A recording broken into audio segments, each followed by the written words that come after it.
Hi, it's Heather, and welcome back to another video in our course on how to embed equity and ethics into your data journalism story.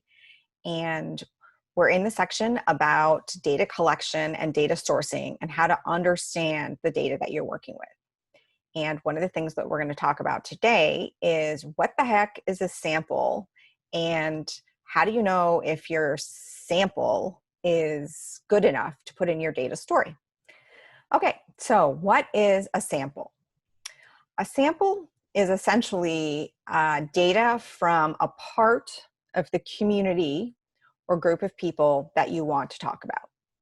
So you want to do a data story on a community, and this community has a lot of people in it, and some of them are very similar to each other and some of them are very different from each other. And you as a data journalist want to use some quantitative information to talk about the attitudes or feelings or experiences of a community. Another word for this community is the population. That can be a confusing and technical word, but from a data point of view, the population is the community of people, whether it's a neighborhood or a country. The population is the community that you're interested in talking about. Now, you as a data journalist, and even if you are a very, very wealthy research institution, you do not have the time, money, and capacity to ask every single person in your community and or your population their opinion. So what you do is you take a survey. So you're going to gather some of the attitudes and opinions and experiences from the community and the population. And the way that you take this survey is how you get a sample. It's how you collect a sample. So a sample is the group of people who answer your survey, or the group of people from within your community or population that you actually have data from. That's what a sample is. So small group of people, or even a large group of people, who are a subset of your entire population of interest or your community, the group of people that you have data for. Community, sample. However, you want to understand the feelings of your community, not the feelings of your sample. So what you're going to do is you're going to try and use the data or information that you have from your sample to understand your community. And how well this works depends on a couple of things. It depends on how you've collected your sample data. It depends how similar your sample actually is to your community. And it affects how much you can generalize it is also affected by what math you do to the sample data.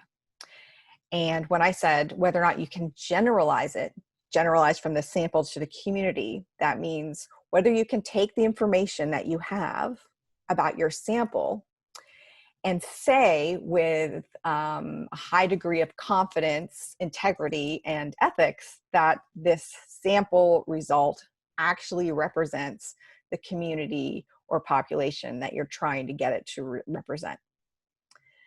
Now, the most robust or fancy way to collect a sample is random sampling.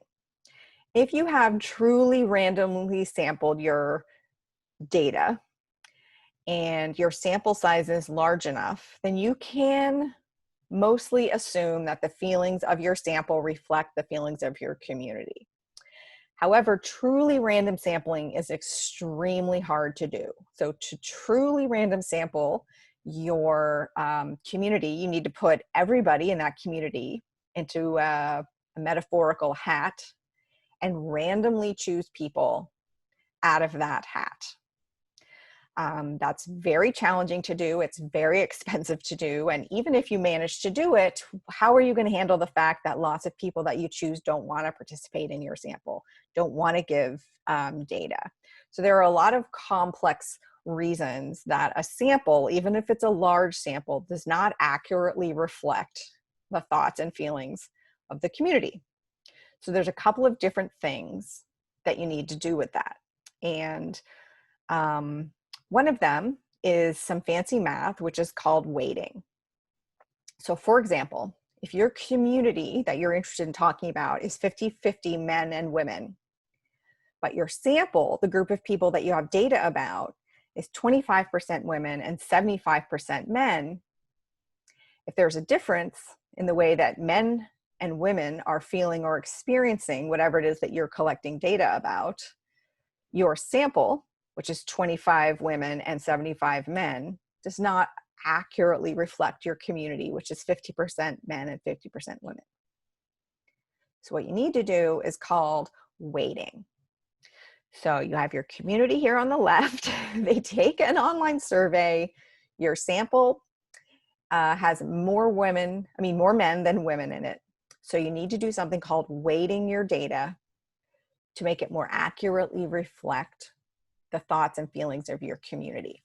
So if you're a data journalist and you're using data that came from a sample, it's very important that you know A, how that sample was collected, and then B, if that sample was weighted. And if it was weighted, how was it weighted? Was it weighted according to gender, according to race, immigration status? There's so many different ways that you can weight data.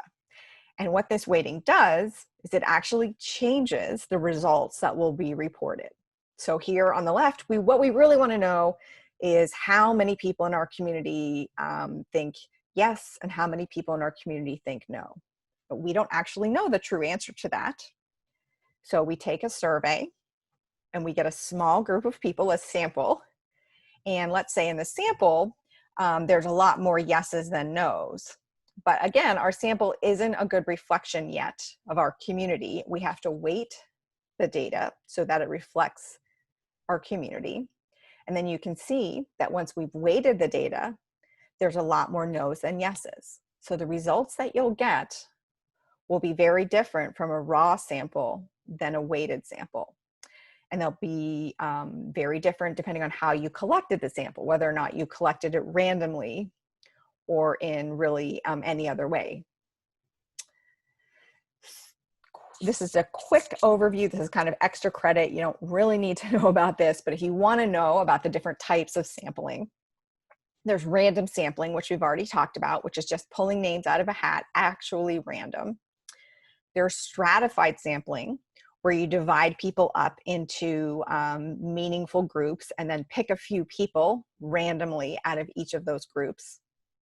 There's volunteer sampling, and that's where you just say, I have a survey, I would really like people to take it. Maybe you put it up online, maybe it's on your newspaper's website, maybe it's on your own personal website, and people who feel like taking it, take it.